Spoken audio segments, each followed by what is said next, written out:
My name is Eleanor Wright.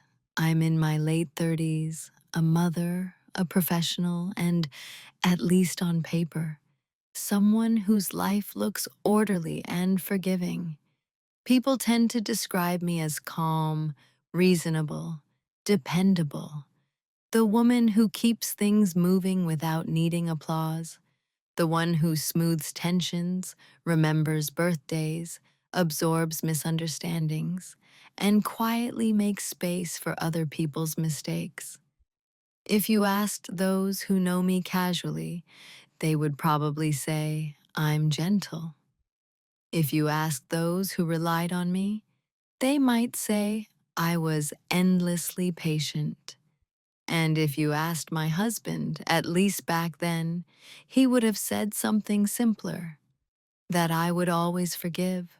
That assumption is where this story begins. I want to be clear from the start. This is not a story about rage, revenge, or dramatic retaliation. There are no shouting matches here, no slammed doors, no villain monologues. What I'm sharing is quieter than that, and maybe harder to recognize. It's a record of what happens when forgiveness is mistaken for permission, when silence is interpreted as absence, and when endurance is confused with weakness. For a long time, I didn't correct those misunderstandings. I didn't feel the need to. I believed that if I stayed honest, consistent, and kind, things would eventually right themselves. That belief carried me far, until it didn't.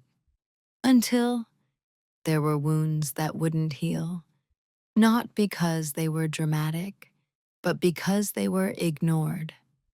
Not because I stopped believing in forgiveness, but because I learned its limits. Forgiveness, I discovered, is not the same as erasure. It does not mean forgetting patterns. It does not mean surrendering dignity. And it certainly does not mean staying still while being quietly diminished. What you'll hear over the next chapters is an emotional journey rather than a plot-driven one. It moves through small moments, conversations that felt slightly off, decisions that were made without me, assumptions that accumulated like dust. You'll hear how I came to understand the role I'd been assigned without ever agreeing to it, how I noticed things others overlooked, how I chose patience again and again until patience itself began to change shape. There is no triumphant ending here, no moment where I win in the way stories usually define winning. What there is, instead, is clarity. The kind that arrives slowly, settles deeply, and cannot be undone once it's fully seen. I'm telling this story because I know how common it is to be underestimated when you're composed, to be overlooked when you don't demand, to be taken for granted when you forgive quietly. And I'm curious, before we go any further, have you ever been seen as easygoing when what you really were was enduring? For a long time, I believed that how people treated me was simply the result of how clearly I explained myself. If I was misunderstood, I assumed I needed to be more patient. If I was overlooked, I told myself it was because I didn't push hard enough. And if my feelings were dismissed, I wondered whether they were, in fact, too subtle to matter. That was who I was to them, the subtle one. In my marriage, I occupied a role that was never officially named, but everyone understood it instinctively. I was the stabilizer, the one who absorbed disruptions before they reached the surface. If something went wrong, I adjusted. If someone was uncomfortable, I adapted. If plans changed, I reorganized my expectations without complaint. I didn't announce these choices, I simply made them. Made. My husband used to say he admired my calm. He said it early, often, and with genuine affection. You don't overreact, he'd tell friends. She's not dramatic. At the time, I took that as praise.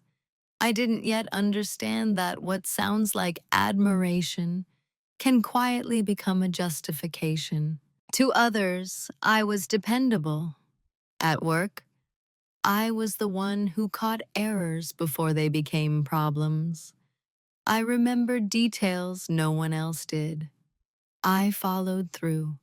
I didn't need reminders. I didn't raise my voice in meetings. People trusted me because I was consistent, not because I was visible.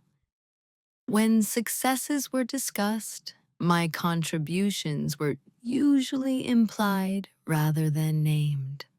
I told myself that was fine. The work mattered more than the credit. At home, the same pattern played out in smaller, more personal ways. Decisions were made around me rather than with me. Not out of malice, at least not obviously, but out of habit. Dinners were planned, schedules shifted, assumptions were formed. I was informed after the fact, often with the phrase, I figured you'd be okay with it. And most of the time, I was. Not because it didn't matter, but because I had learned that objecting required energy I didn't always have. It required explaining why something that looked small on the surface felt heavier underneath. And I was tired of translating my inner world into language that others skimmed past. So I stayed quiet, not resentfully, at least not yet, but practically. Silence was efficient. It kept things smooth. It maintained peace. And peace, I believed, was evidence of maturity. Looking back now, I can see how easy it was to mistake that silence for emptiness. People rarely notice what doesn't interrupt them. My needs didn't interrupt. My discomfort didn't demand attention. I didn't cry, or accuse or threaten consequences. I listened, I nodded, I adjusted. Over time, that made me predictable, safe, forgiving, especially forgiving. My husband came to rely on that forgiveness, the way people rely on gravity, without thinking about it. He assumed it would always be there, quietly pulling things back into balance no matter how far they drifted. When misunderstandings happened, he expected resolution without repair. When boundaries blurred, he trusted I'd redraw them invisibly. When something hurt me, he believed time would soften it without his involvement. What he didn't see were the small moments I kept track of, not in a vengeful way, but in the way you notice cracks in a wall you live beside every day. You don't panic. You don't move out immediately. You just notice. You remember where they are. You start to understand which ones are growing. I wasn't invisible because I lacked substance. I was invisible because I didn't demand to be seen. And there's a difference. At that stage of my life, I still believed that being good meant being accommodating, that love was proven through endurance, that if I stayed steady long enough, others would eventually meet me there. I didn't yet understand that some people don't meet steadiness. They lean on it. This isn't the part of the story where anything breaks. Nothing dramatic happens here. No single event justifies what comes later. This is simply the foundation. who I was to them, and why no one questioned it, including me. The first time it happened, I almost missed it. There was no argument, no raised voices, no sharp words that lingered in the air afterward. If someone had asked me that evening whether anything was wrong, I would have said no, honestly, because nothing looked wrong, and yet something had shifted, just slightly, like a picture frame knocked a fraction off center. It was a decision my husband made without me. On the surface, it was practical. He'd agreed to something, an obligation that affected our time, our routine, without asking my opinion. When he told me, it was casual, almost cheerful. "I didn't think you'd mind," he said. "It just made sense." I remember nodding. I remember saying, "Okay." And I remember the way my chest tightened, not painfully, but enough to register. A small signal, easy to ignore. Everyone else did. If I mentioned it at all, it was lightly, framed as a passing comment, not a complaint. "I was a little surprised," I said to a friend later. She laughed and told me I was lucky to have someone decisive. Another reminded me that marriages were about compromise. No one meant harm. They were responding to the version of the story that sounded reasonable. And it was reasonable. That's what made it dangerous. At home, I told myself the same things: that it wasn't worth turning into a conversation, that he hadn't intended to dismiss me, that I could adapt. I always had. I rearranged my schedule. I absorbed the inconvenience. I did it quietly, efficiently, without asking for recognition. But I noticed something else, too. I noticed that he didn't check in afterward. There was no, "Is this really okay?" No pause. No curiosity about whether the decision had cost me anything. My initial acceptance had closed the door on further consideration. My forgiveness, offered before it was even asked for, had done its work. That night, lying awake, I tried to name the feeling. It wasn't anger. It wasn't sadness. It was more like displacement, as if my presence in the decision-making process had been optional, as if my role was to adjust, not to participate. It would have been easy to forget that moment. Nothing about it demanded to be remembered. And yet, I did remember it. Not consciously at first, but in the way your body remembers things your mind hasn't categorized yet. A slight hesitation the next time a plan was announced. A quiet awareness when my input wasn't requested. The cut was small, so small it didn't bleed. And because it didn't bleed, no one treated it as an injury. I didn't confront him. Not because I was afraid, but because I genuinely believed it would resolve itself. I believed that once he saw how flexible I was, how understanding, he'd naturally reciprocate. That mutual respect would reassert itself without needing to be negotiated. That belief had served me well in the past. It had kept relationships smooth. It had allowed me to move through conflict without burning bridges. I had no reason at that point to question it, except for the fact that this wasn't the last time. What changed wasn't his behavior immediately. It was my awareness. I started to notice how often "I thought you'd be okay with it" appeared in our conversations. How rarely "What do you think?" preceded decisions that affected both of us. How my agreement, once given, was treated as a permanent condition rather than a momentary choice. Still, I said nothing. Outwardly, I remained the same, calm, accommodating, forgiving. Inwardly, something began to catalog, not with resentment, but with clarity. I wasn't keeping score. I was keeping track. There's a difference between being wronged and being redefined. The first invites repair. The second reshapes the relationship itself. At the time, I didn't yet understand which one was happening. I only knew that something had been taken. Not dramatically, not maliciously, but quietly and without asking. And that was new. Once something happens twice, it stops feeling like an exception. That's how it began to normalize. Not through escalation, but through repetition.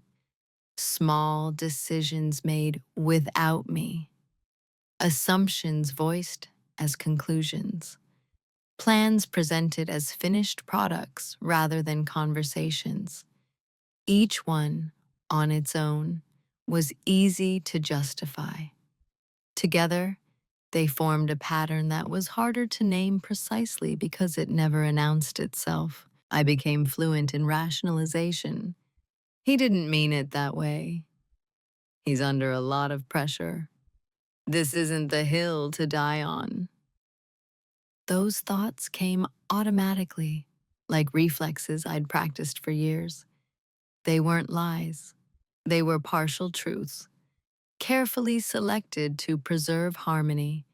I told myself that relationships required flexibility, and flexibility was something I had in abundance. If I could bend a little, things would stay smooth. If I stayed smooth, love would stay intact. What I didn't notice right away was how one-sided that flexibility had become. I was the one adjusting my expectations. I was the one reworking my schedule. I was the one explaining away discomfort before it fully formed. Over time, my inner responses grew quieter, not because the feelings disappeared, but because I learned to intercept them before they reached the surface. At gatherings, my husband spoke for both of us, not aggressively, just confidently. He answered questions directed at me. He summarized our plans. He explained our choices. People nodded. It looked efficient. I smiled and let it happen. Correcting him felt unnecessary, even rude. Why interrupt when the story was close enough? Except it wasn't my story anymore. When I did offer a different perspective, it was often met with surprise. Not resistance, surprise. As if my input hadn't been expected. As if I'd stepped slightly out of character. The moment would pass quickly. He'd say, "Oh, right," or "I forgot you felt that way," and the conversation would move on. Those moments were subtle, but they taught me something important. My opinions were not being dismissed so much as they were being unaccounted for. There's a difference between being ignored and being forgotten. I began to feel like a background constant, reliable, steady, assumed. My presence was factored into outcomes, but not into deliberations. I was the infrastructure, not the architect. Necessary, but not consulted. Still, I stayed quiet. Part of me believed that naming the issue would give it more weight than it deserved. Another part feared that if I spoke up and nothing changed, I would have to confront what that meant. Silence, at least, preserved possibility. As long as I didn't say anything, I could tell myself that respect was still there, just temporarily misplaced. And then there were the apologies. They came easily, too easily. I'm sorry, I didn't realize. I didn't think it mattered. You know I didn't mean to hurt you. Each apology was delivered with sincerity, and each one ended the conversation before it truly began. The problem with apologies like that isn't their content, it's their timing. They arrive before understanding, before reflection, before change. I accepted them anyway. Forgiveness had become my default setting. It made me feel morally intact, reasonable, mature. It allowed me to avoid the discomfort of conflict while still seeing myself as fair. I told myself that holding on to grievances would harden me, and I didn't want to become someone sharp. What I didn't realize was that I was slowly becoming hollow instead. There were moments, quiet, private ones, when I sensed something was wrong. A dull ache when I agreed too quickly. A hesitation before answering questions about what I wanted. A growing distance between what I felt and what I expressed. These were not dramatic warnings. They were whispers, and I ignored them.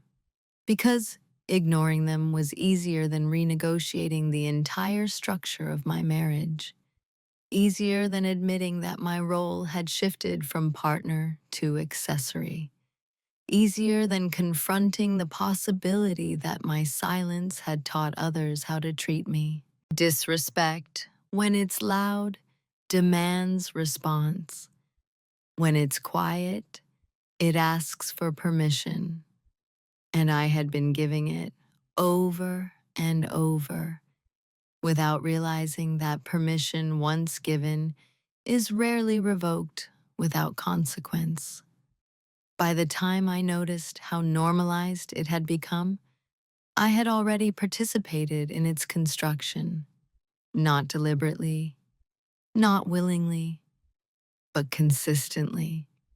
And consistency, I was beginning to learn, is powerful, especially when it works against you. I didn't wake up one morning and realize I'd been assigned a role. There was no announcement, no conversation. It revealed itself slowly, through repetition, through expectation, through the way people reacted when I stepped slightly outside of it.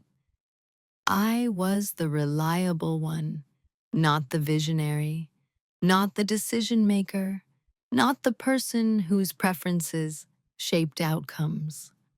I was the one who made things work after decisions had already been made, the one who filled gaps, the one who adjusted without complaint, useful, appreciated, rarely consulted. Once I saw it, I couldn't unsee it. The role showed up everywhere. In how tasks were delegated at home, in how my time was treated as flexible by default, in how my emotional labor was assumed rather than acknowledged. If something needed organizing, remembering, smoothing over, it naturally fell to me, not because anyone demanded it outright, but because I had always done it well.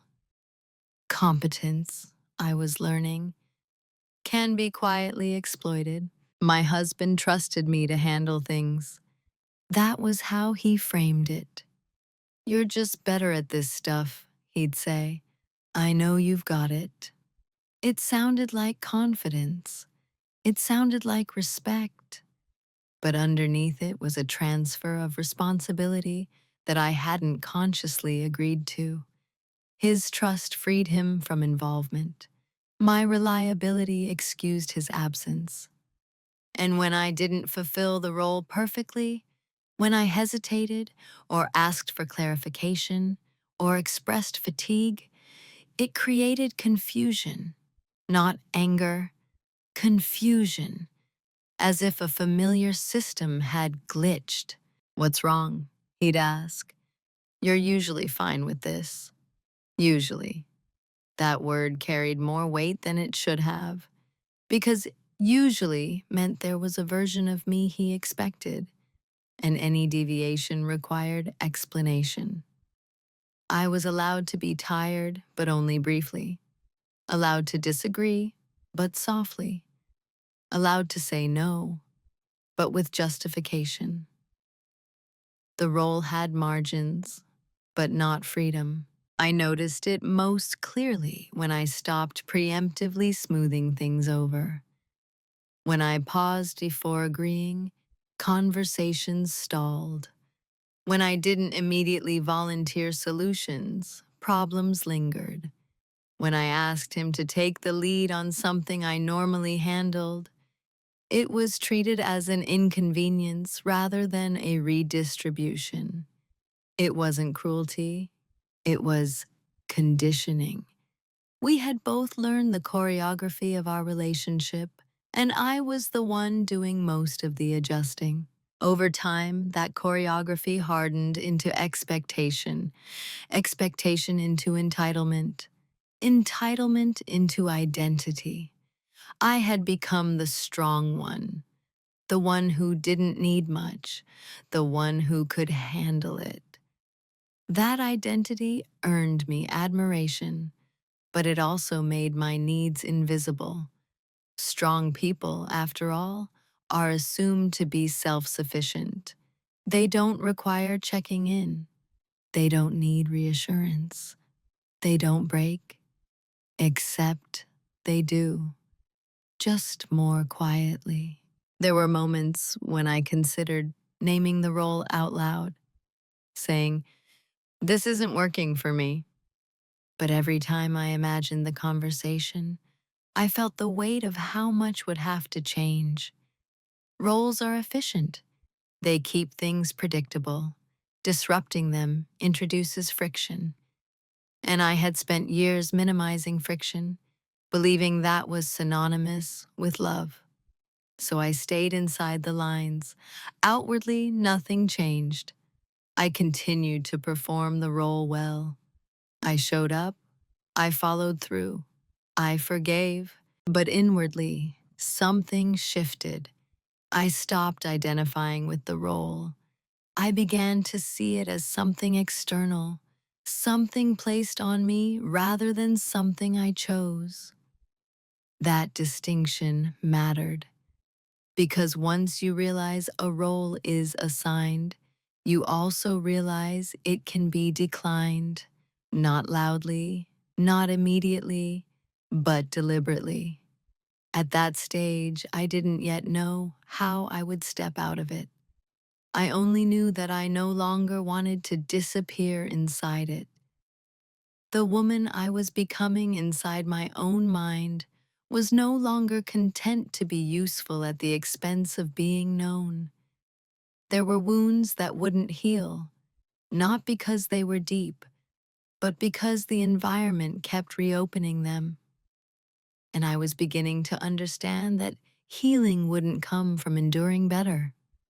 It would come from changing something fundamental. The day something shifted didn't announce itself with urgency. There was no argument, no ultimatum, no moment that would have looked significant to anyone else. It was an ordinary afternoon. I was alone in the house, sitting at the kitchen table, surrounded by the quiet evidence of a life in motion, half-finished lists, a cooling cup of tea, the hum of appliances doing their jobs without comment. I had just finished handling something my husband had forgotten. Again, a small administrative task, nothing worth mentioning. And yet, when I crossed it off my list, my hand paused. It wasn't frustration that stopped me. It was recognition. I realized, with an unsettling clarity that I could predict the rest of my life if nothing changed. Not in broad strokes, but in texture. I could see the rhythm of it, the constant adjusting, the quiet swallowing of disappointment, the way my needs would continue to be deferred until they felt too small to articulate. The thought didn't make me angry, it made me still. For the first time, I didn't rush to resolve the feeling. I didn't explain it away. I didn't translate it into something more palatable. I let it exist, fully formed, without trying to soften it. And in that stillness, something fundamental shifted. I saw my silence differently, not as patience, not as maturity, but as a habit I had been rewarded for. Yes, but a habit nonetheless. And like all habits, it had consequences. I thought about all the times I had said it's fine when it wasn't. All the moments I had chosen harmony over honesty. All the ways I had protected others from discomfort at the cost of my own clarity. None of those choices were wrong individually, but together, they had shaped a life where my internal world was increasingly disconnected from my external one. That disconnect was the wound, and there were wounds that wouldn't heal, not because they were dramatic, but because I kept treating the symptoms instead of the cause. I didn't confront my husband that day. I didn't make a plan. I didn't even cry. I simply sat there and acknowledged something I had been avoiding. If I continued as I was, nothing would change. Not because he was incapable of change, but because there was no incentive for it.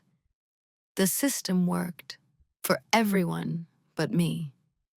That realization was sobering and strangely calming. For years, I had believed that love required me to be endlessly accommodating, that speaking up too much would make me demanding, that asserting myself would disrupt the peace I had worked so hard to maintain. But sitting there, I understood something I hadn't before. Peace that requires self-erasure is not peace. It's compliance. I didn't feel betrayed. I felt complicit, and that changed everything. Once you see your own participation clearly, blame loses its grip. What replaces it is responsibility, not for others' behavior, but for your own boundaries. I couldn't control whether my husband would ever fully see me, but I could control whether I continued to make it easy for him not to. That afternoon, I made a quiet decision, not to leave, not to confront, not to demand, but to stop automatically cushioning the world around me. I would pause before agreeing. I would let silences stretch instead of filling them. I would allow others to feel the weight of their own assumptions, not as punishment, but as reality. This wasn't a strategy yet. It was an internal alignment. I didn't announce the shift because it wasn't performative. No one needed to know. The change was subtle, almost invisible, but it was irreversible. Once I stopped lying to myself about how things felt, I couldn't go back to the ease of not knowing. That was the day I stopped seeing myself as someone waiting for understanding. I became someone observing patterns, watching responses, noting what happened when I didn't rush to repair discomfort that wasn't mine to fix. From the outside, nothing changed. Inside, everything did. And that was the most dangerous kind of shift of all. At first, No one noticed the change. That wasn't surprising. I hadn't announced it. I hadn't altered my tone or withdrawn affection. I simply stopped anticipating. I let questions linger instead of answering them for everyone else. I waited before agreeing. I asked for clarification instead of smoothing things over. My silence wasn't cold, it was neutral, and that neutrality unsettled people more than anger ever could. What I was doing looked, on the surface, like the same old calm, but it wasn't. Before, my silence had been automatic, reflexive. Now it was deliberate, chosen, and choice changes the energy of everything. My husband was the first to feel it, though he didn't name it right away. When he presented plans, I listened without immediately responding. When he assumed my availability, I asked, "What makes you think that?" Not accusingly, genuinely. The question wasn't a challenge, it was an invitation for him to examine his own logic. He laughed it off at first. "You're being funny," he said once, smiling. I smiled back. I didn't explain. Silence, I was learning, doesn't need justification when it's grounded. The more I paused, the more others filled the space with their own interpretations. Some assumed I was tired. Others thought I was distracted. A few interpreted it as emotional withdrawal.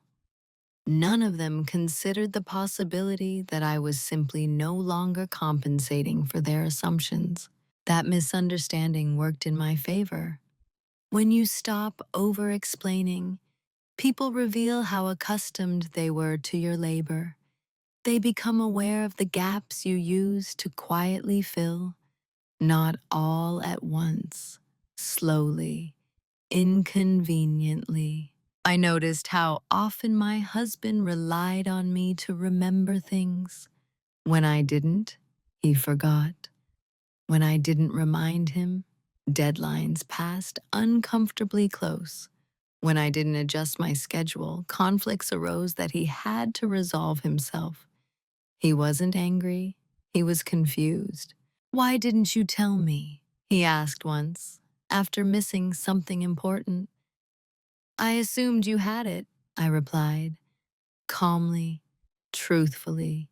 The words landed differently when spoken by me. There was a moment not long after when he said, "You've changed." Not accusingly, more like an observation. I nodded. I didn't rush to reassure him. I didn't deny it.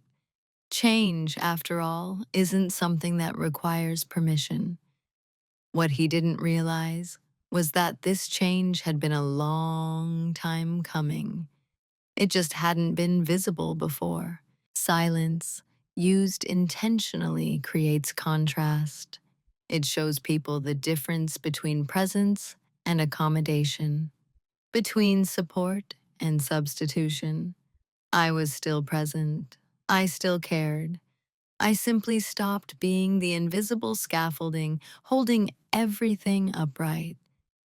And without that scaffolding, the structure wobbled, not catastrophically, just enough to be noticed.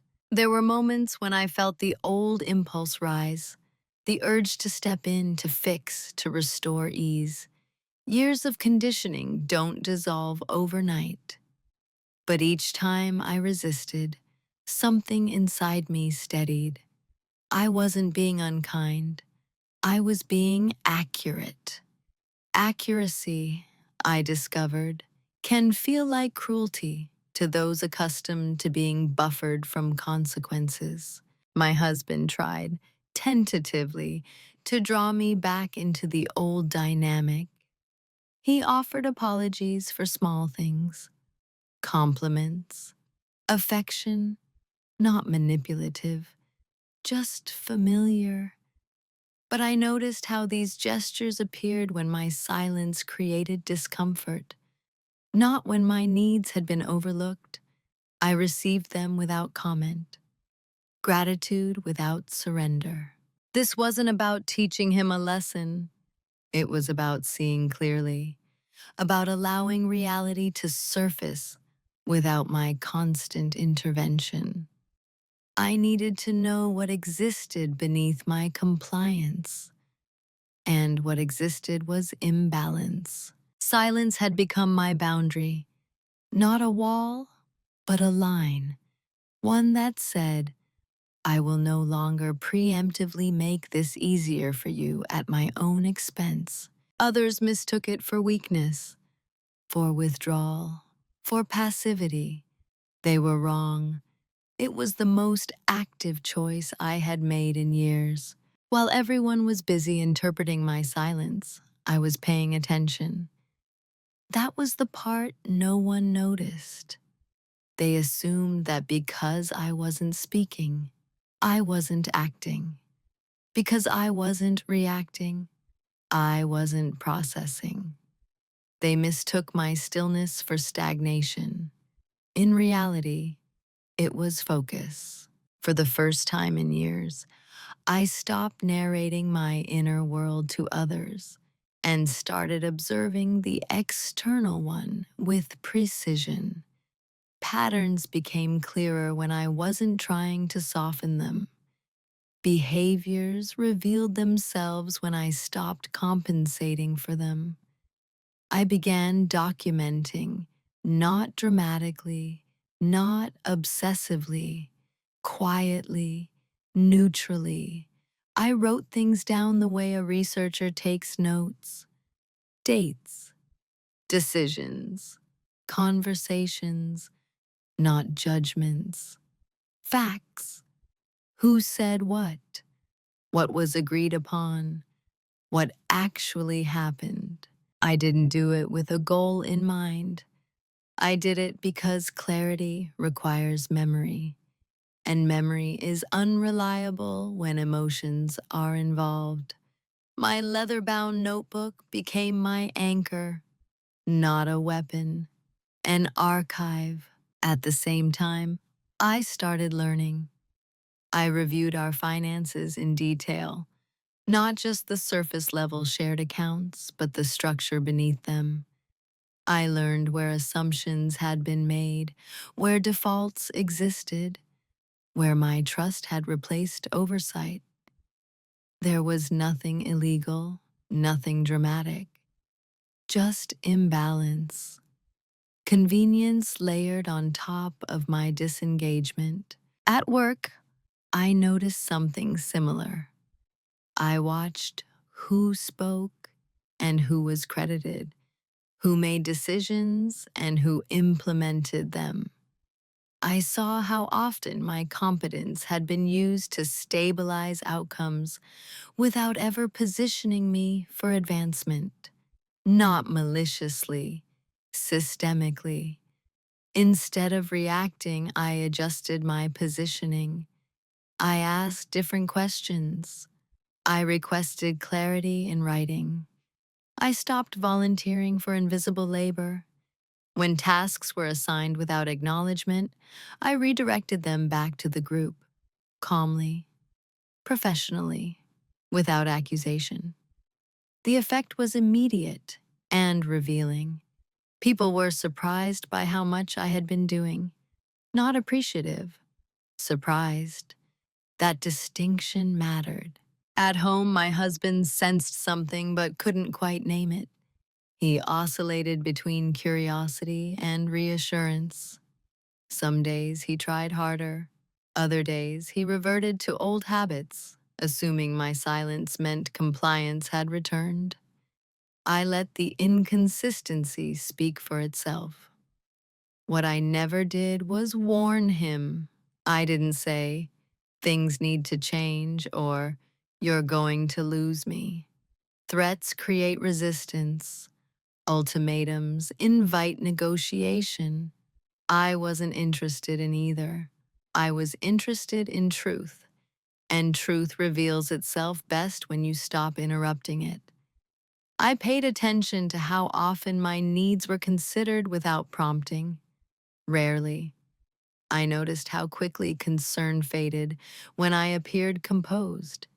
Immediately, I observed how easily affection replaced accountability. None of this shocked me anymore. That was the most important part. Shock makes you reactive. Familiarity makes you precise. I also began to imagine futures, not fantasies, but logistics.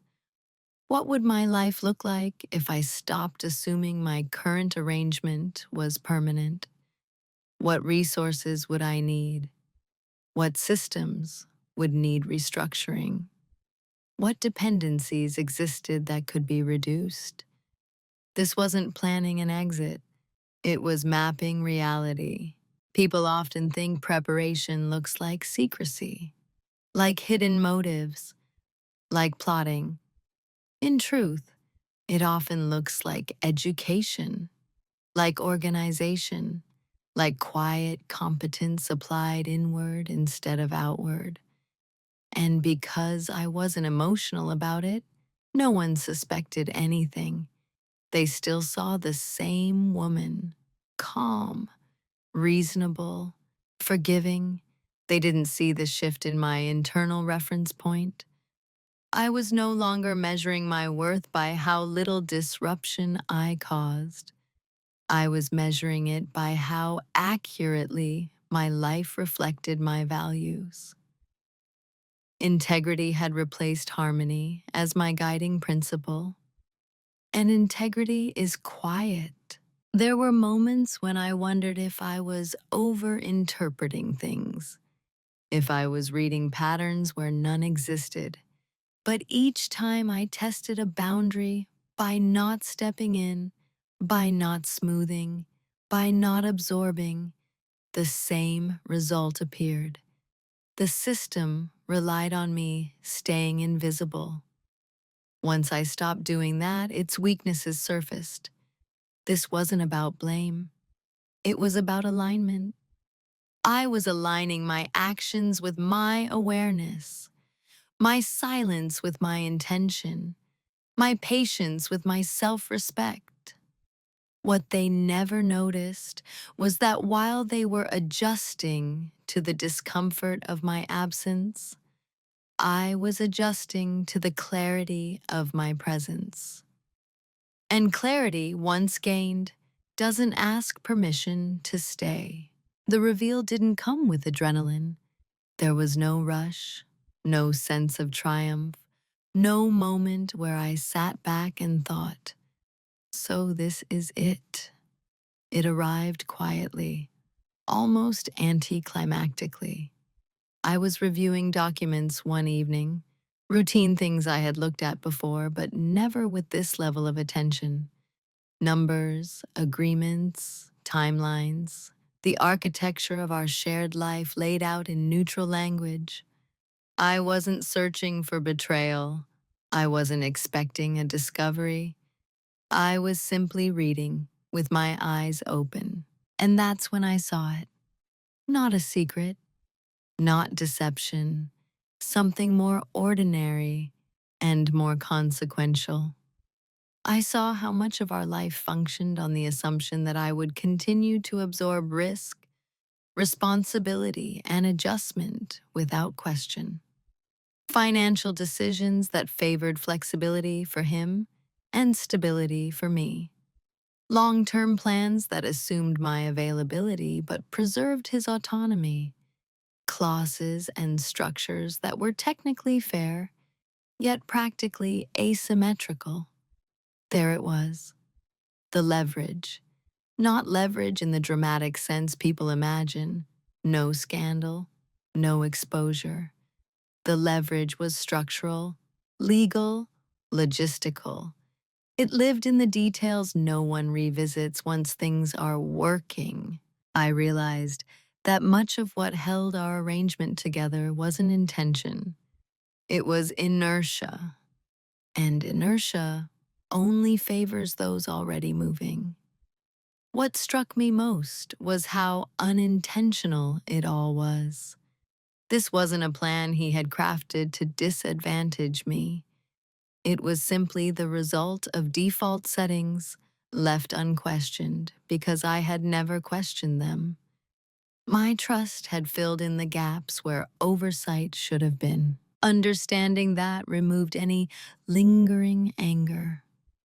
This wasn't about being wronged in a way that demanded retribution. It was about seeing clearly how power had been distributed and how quietly I had agreed to it by not looking too closely. The clarity was sobering. I closed the folder and sat there for a long time, not thinking about what I could do, but about what I wouldn't do anymore. I wouldn't continue pretending that fairness naturally emerges without participation. I wouldn't keep assuming that being reasonable would automatically result in being respected. The reveal wasn't that I had power, it was that I had always had it. I had simply been using it outwardly on everyone else's behalf instead of inwardly in my own. That realization didn't make me feel powerful. It made me feel responsible. Because once you see leverage, you also see obligation. Obligation to act thoughtfully, to choose deliberately, to understand consequences before initiating them. I didn't tell anyone what I'd found, not because it was secret, but because it wasn't finished. Insight without integration leads to impulse. I wasn't interested in impulse. Instead, I sat with the information. I let it settle. I watched how my husband continued to move through our life, unaware of the shift that had already occurred inside me. I observed how confidently he assumed continuity, how secure he felt in patterns that no longer felt neutral to me. There was a sadness in that, not bitterness, sadness, because I understood then that the safety he felt had been subsidized by my silence. And safety, built that way, is fragile, dependent on someone else's endurance. I didn't want to shatter anything. I wanted to rebalance. But rebalancing requires a decision point, and I wasn't there yet.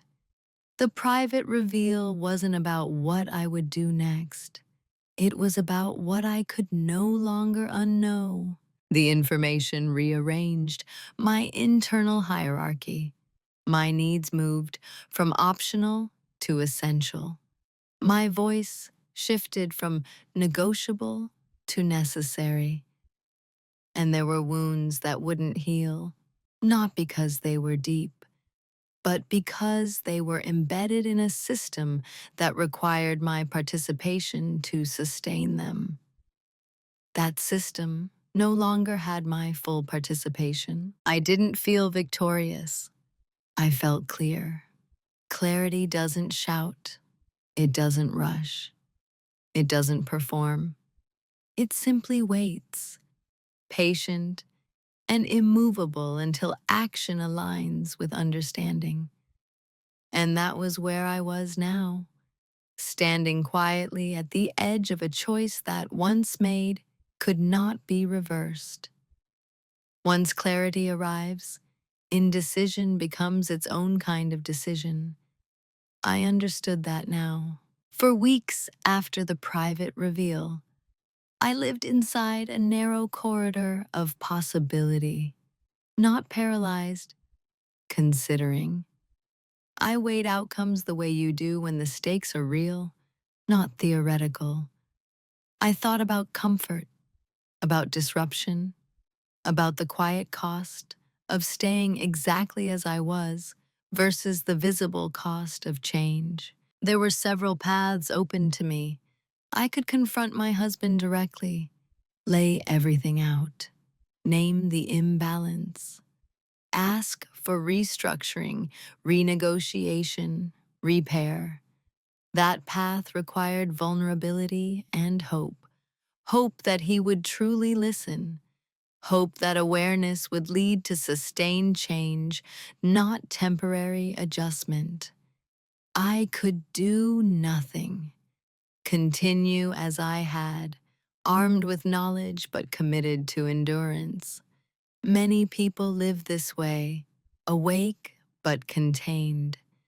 There is safety in familiarity, even when it erodes you slowly. Or I could choose the path that required the least explanation and the most integrity, the irreversible one. That path wasn't dramatic. It didn't involve secrecy or escape. It involved quietly repositioning myself so that my well-being no longer depended on someone else's awareness. It meant changing the structure rather than pleading within it. The more I considered it, the clearer it became. I no longer trusted words to do the work actions had avoided for years. Not because my husband was incapable of growth, but because the system we were in rewarded him for not noticing.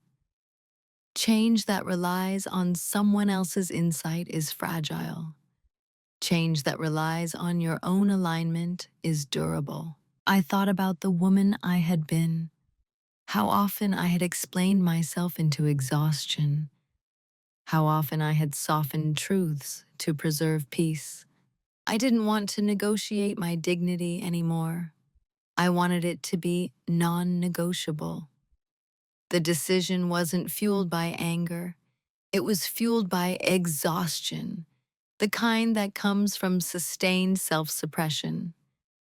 And exhaustion, unlike anger, doesn't want to fight. It wants to be done. So I chose the path that required the fewest emotional transactions.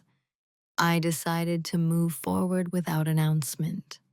Not because I wanted to deceive, but because I didn't want to be talked out of my own clarity.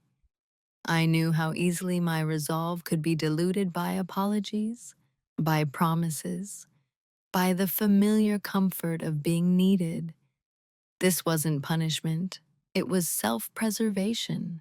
The moment I made that decision, something inside me settled. Not relief exactly. Alignment, the kind that feels quiet but firm, like a lock clicking into place. I didn't feel righteous. I felt resolved. From that point on, my actions became methodical, not rushed, not secretive, just precise.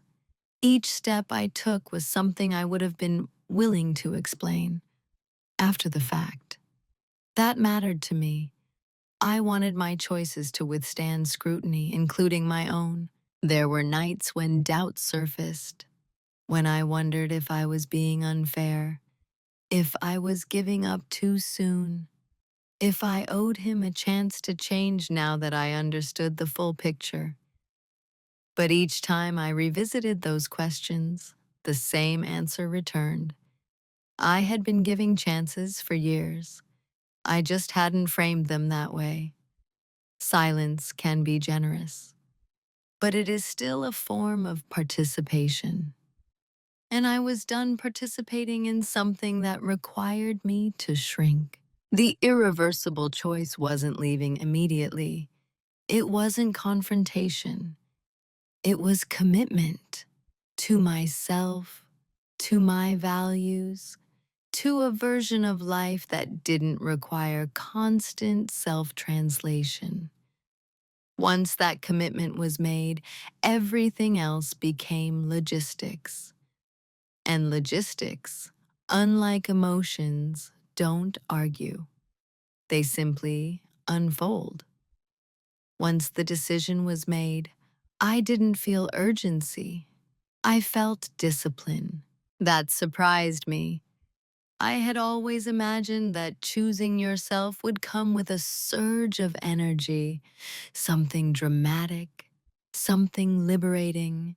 Instead, it came with restraint, with patience, with an almost administrative calm.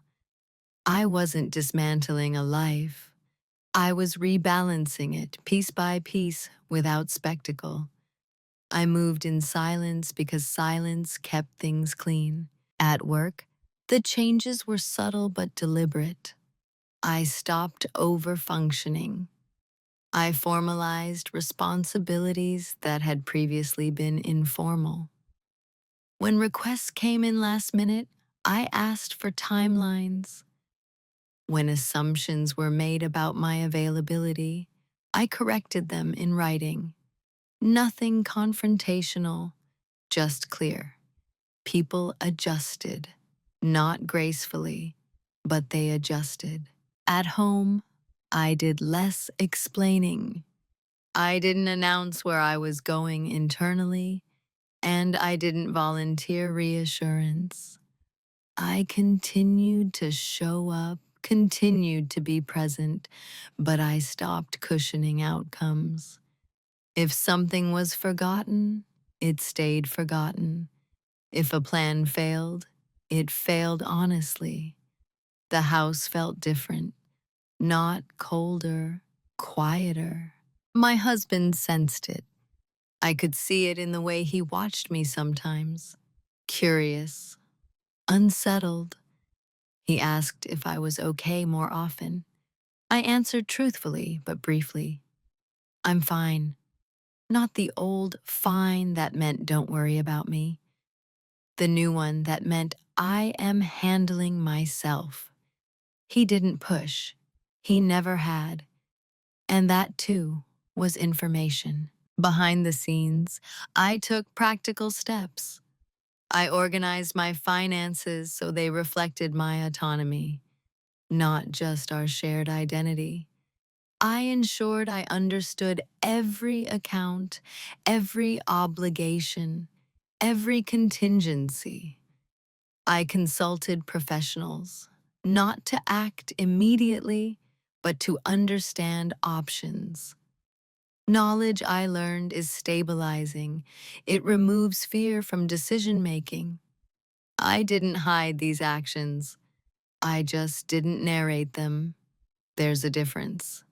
Secrecy is rooted in shame or manipulation. Privacy is rooted in ownership. I wasn't doing anything wrong. I was simply no longer outsourcing my security. Time passed. Weeks, then months. From the outside, life continued. Dinners, conversations, shared routines.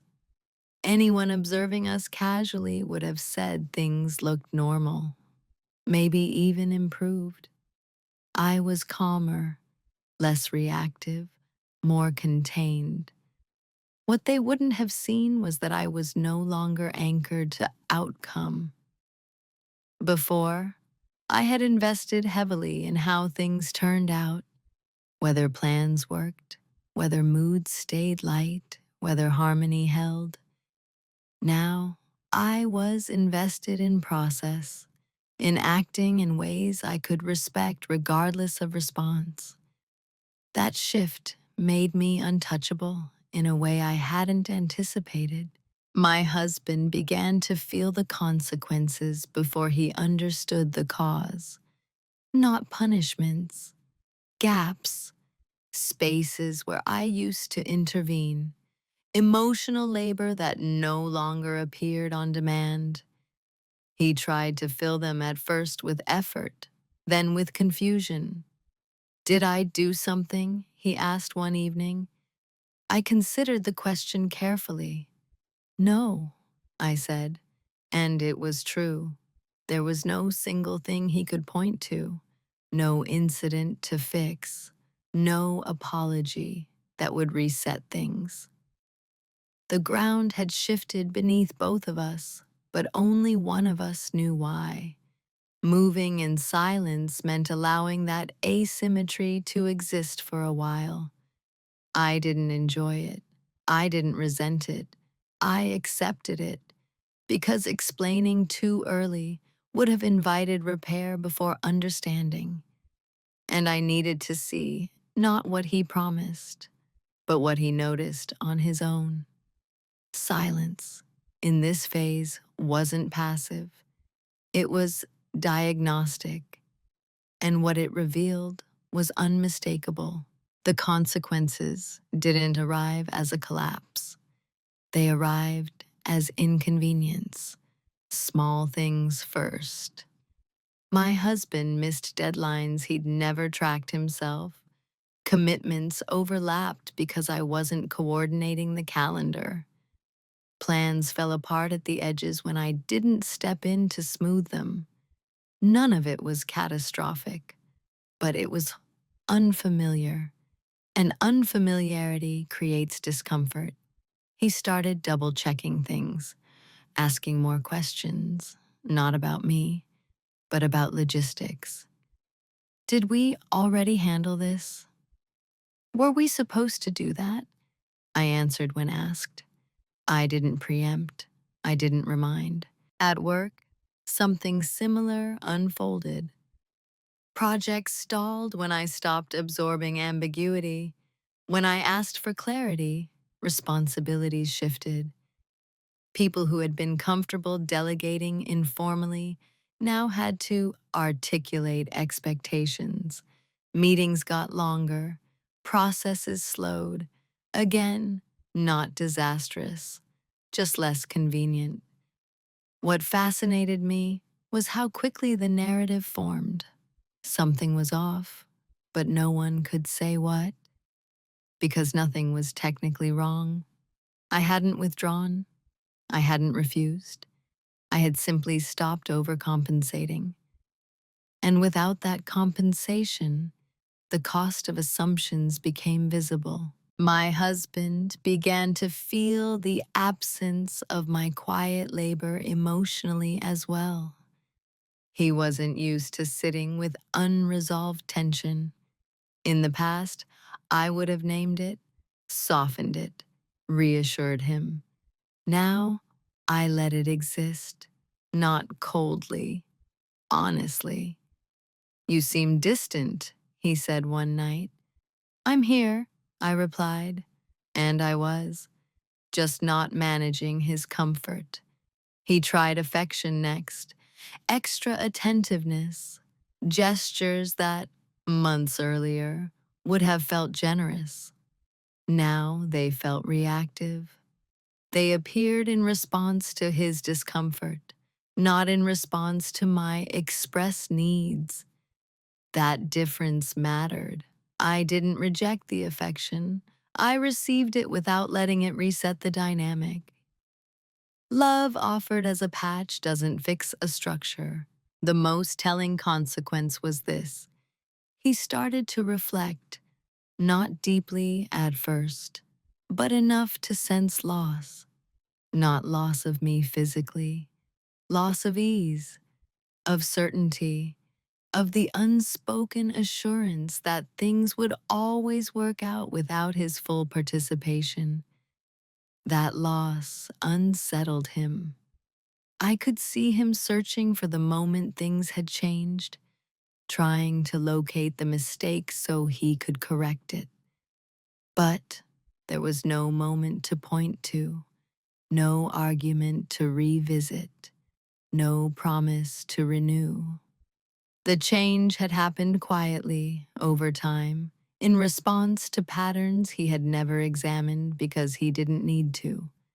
Until now, this was the stage where many people expect confrontation, where the truth is dramatically unveiled.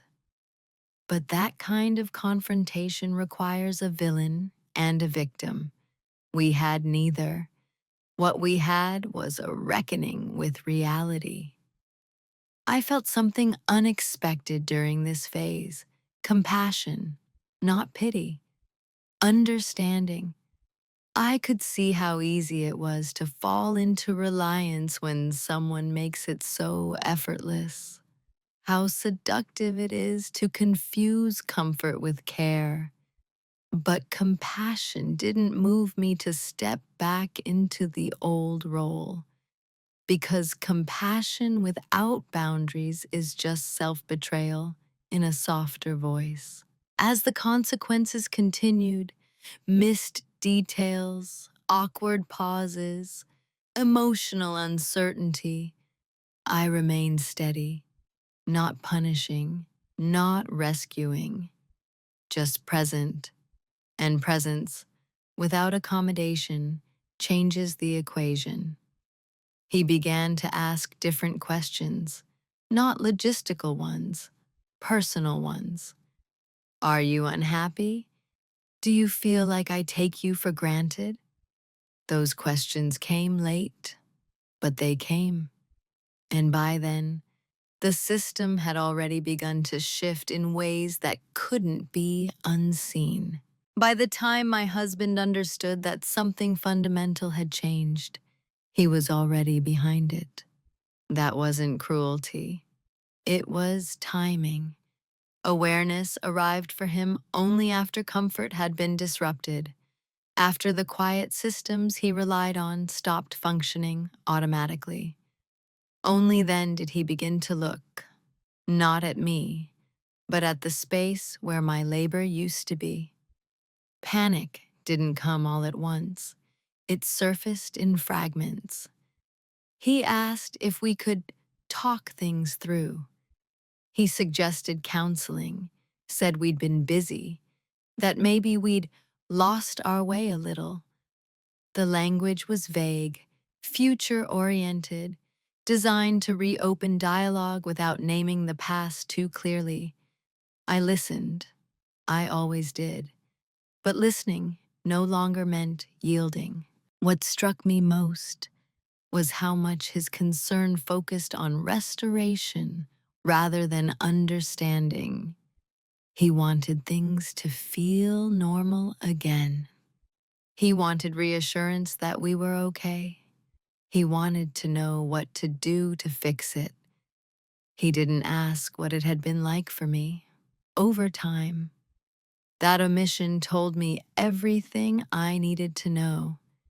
Even now, even with the ground shifting beneath him, his instinct was to stabilize the structure, not to examine its foundation, to move forward, not to look back. And I understood why. Looking back would have required him to see the years of quiet imbalance that had benefited him. That's a hard thing for anyone to face. He tried harder, briefly. He was more attentive, more present. He apologized more frequently, though still vaguely. I didn't realize you felt this way. I wish you'd told me sooner. Those apologies landed differently now, not because they were insincere, but because they arrived after consequence, not before. They were responses to discomfort, not reflections of insight. I could feel the old dynamic trying to reassert itself, the pull toward forgiveness, toward smoothing, toward resetting without restructuring. That reflex was still there in me. It always would be, but I no longer mistook it for virtue. There were moments when I almost gave in, when his confusion stirred guilt in me, when I wondered if I was being too rigid, too unforgiving. Years of being the emotional stabilizer don't disappear easily. What stopped me was the clarity I had earned. I remembered how many times I had named my discomfort softly and watched it evaporate. How often I had adjusted without being asked. How long I had waited for awareness that never came until inconvenience forced it. Change that arrives only when consequences appear is not transformation. It's damage control. And damage control is temporary. He asked, finally, is this about something specific? Just tell me what I did wrong. That question revealed the gap between us. Because this was never about a single action, it was about a pattern, a structure, a role that had been silently reinforced for years by both of us. Explaining that in a way he could absorb without defensiveness, without minimizing, would have required emotional labor I was no longer willing to provide. Not because I didn't care, but because I had already done it. Too late doesn't always mean impossible. Sometimes it means incomplete, insufficient. Arriving after the window for gradual repair has closed. I wasn't angry. I wasn't cold. I was resolved. And resolution doesn't negotiate with panic. I told him calmly that I needed space to live differently, not away from him yet, but differently within myself, that I needed actions to change without me orchestrating them, that I couldn't return to the old normal, even temporarily. He didn't argue. He looked stunned. That was the moment he realized that whatever had shifted was not a mood. It wasn't a phase. It wasn't something that could be fixed with enough effort in the present tense. It was the result of years he could no longer access. And some things, once they pass, do not return on demand. When the confrontation finally came, it was quieter than anyone would expect. There was no raised voice, no accusations, no catalog of grievances laid out like evidence in a trial. We sat across from each other at the same kitchen table where I had once crossed things off lists without thinking. The light was soft. The house was still. I didn't feel nervous. I felt precise. He began, haltingly, asking me to explain, to help him understand what had gone wrong. His tone wasn't defensive. It was uncertain. That uncertainty would have once moved me to reassure him, to soften my words, to take some of the responsibility onto myself to ease the discomfort. This time, I didn't. I told him the truth, but not the whole story. Not because I was hiding it, but because the whole story required years of context he wasn't ready to hold. Instead, I spoke about patterns, about how often decisions had been made without me, about how my silence had been mistaken for consent, about how forgiveness, offered too easily, had slowly erased my presence. I didn't accuse, I described. I don't think you intended to hurt me, I said. But intention isn't the same as impact, and the impact has been accumulating for a long time. He listened. I could tell he was trying. He apologized. Again, more specifically this time. He acknowledged that he'd taken my steadiness for granted, that he'd assumed things were fine because I never made them difficult. Hearing that confirmed what I already knew. He asked what he could do now. That was the hardest question to answer, because the honest answer wasn't actionable. I don't know, I said. Not yet. The room went quiet. I explained that I was no longer willing to teach someone how to see me, that I needed to live in a way that didn't require constant explanation, that any change would have to come from sustained awareness, not urgency. He wanted a roadmap, a list, something to follow. I didn't give him one, because following instructions isn't the same as understanding. There was no satisfaction in this moment, no sense of triumph. If anything, there was grief. Not for what we were losing, but for what we had never fully been. We talked for a long time, but we didn't resolve anything. And that, too, was new. In the past, conversations always ended with reassurance, with a sense of closure, even if it was temporary. This one ended with openness. I told him I wasn't angry, that I didn't hate him, that I wasn't trying to punish him. I was simply no longer willing to participate in a dynamic that required me to disappear. He asked if I was leaving. Not today, I said. That answer unsettled him more than a definitive yes or no would have. Ambiguity, when it's grounded, has weight.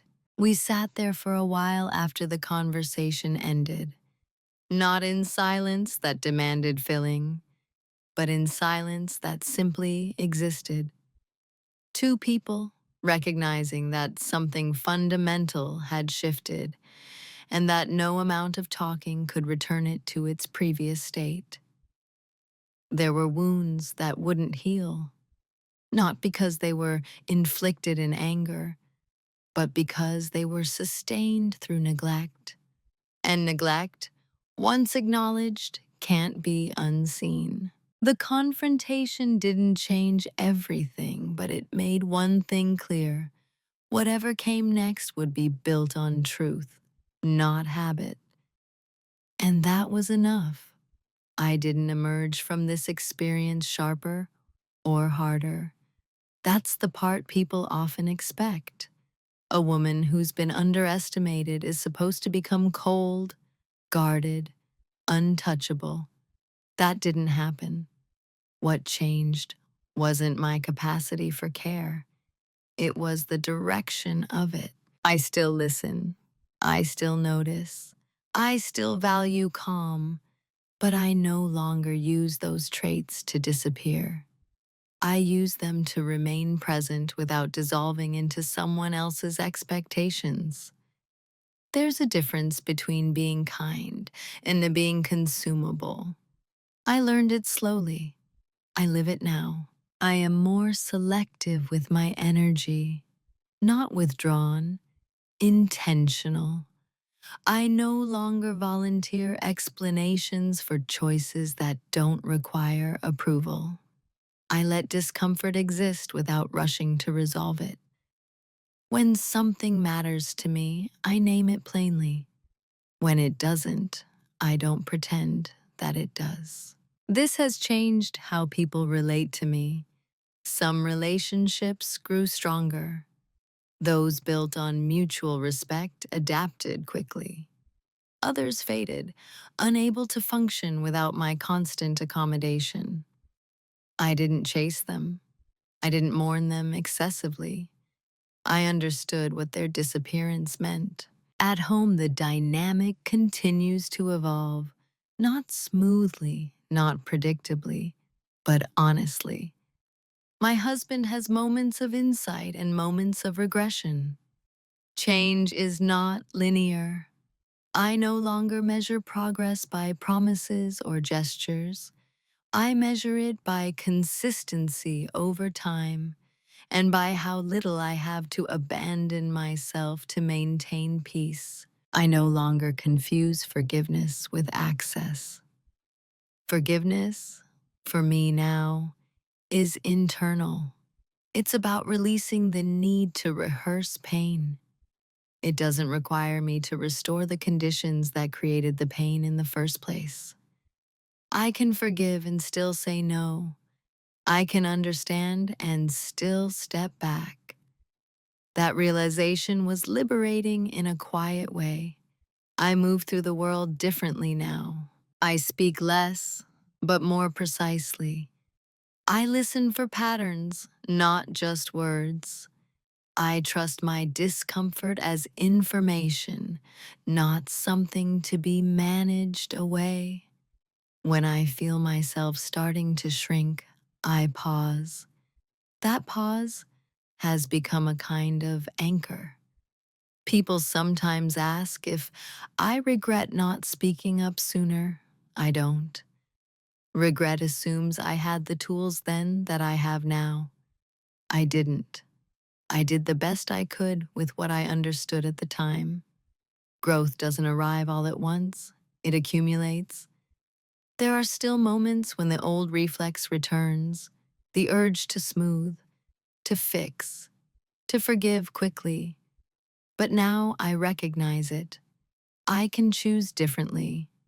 That choice is what defines me now. I am not louder. I am not harsher. I am clearer. And clarity, I've learned, is not aggressive. It doesn't need to dominate. It simply stands its ground, quietly, without apology. I am still the woman people once underestimated. The difference is, I no longer underestimate myself. There's a reason stories like this are hard to tell. They don't end with villains exposed or justice loudly served. They end with something quieter, self-recognition. And that kind of ending doesn't offer spectacle. It offers responsibility. For a long time, I believed that being good meant being endlessly forgiving. That if I stayed calm enough, patient enough, generous enough, love would naturally become balanced. I didn't realize that forgiveness, when offered without boundaries, can slowly turn into permission. My husband thought I'd always forgive. He were wrong. Not because I stopped believing in forgiveness, but because I stopped believing it required my self-erasure. Forgiveness is not a contract that obligates you to remain where you are harmed. It's an internal release, not an external guarantee. There were wounds that wouldn't heal, not because they were dramatic, but because they were normalized. Over time, normalized pain becomes invisible, not just to others, but to ourselves. We adapt, we rationalize, we endure, and in doing so, we sometimes teach people how much of us they're allowed to lose.